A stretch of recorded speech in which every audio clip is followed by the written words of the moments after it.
સુરત થી સમાચાર 118 રત્ન કલાકારોના પાણીમાં ઝેર ભેળવવાને લઈ મોટા સમાચાર। આરોપી નિકુંજે મેડિકલમાંથી સેલ્ફોસ ખરીદ્યું હતું। સેલ્ફોસની ખરીદી કરતા હોવાના સીસીટીવી ફૂટેજ સામે આવ્યા। સરથાણા વિસ્તારમાં આવેલા મેડિકલમાંથી સેલ્ફોસ ખરીદ્યું હતું। નિકુંજે મિત્ર પાસેથી 8 લાખ રૂપિયા ઉછીના લીધા હતા અને રૂપિયા ન ચૂકવી શકતા નિકુંજે આત્મહત્યાનો વિચાર કર્યો હતો।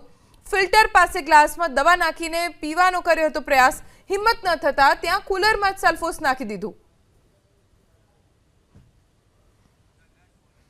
अमरा संवाददाता धनराज बागले पासेथी वधु जानकारी प्राप्त करीशुं। जी धनराज, शुं विगतो?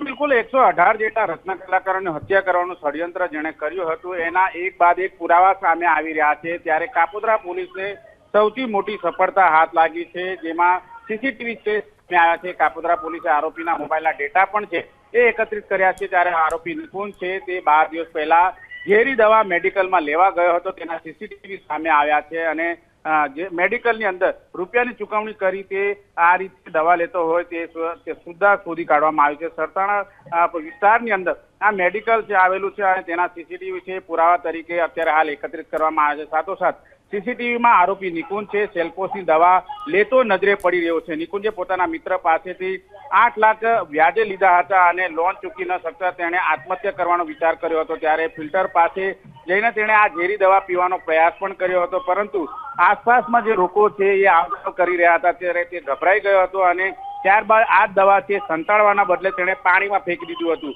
જેને લઈને આવડો મોટો કાંડ છે સામે આવ્યો છે। ત્યારે હાલમાં કાપોદ્રા પોલીસે આરોપીની ધરપકડ કરીને વધુ તપાસ હાથ ધરી છે।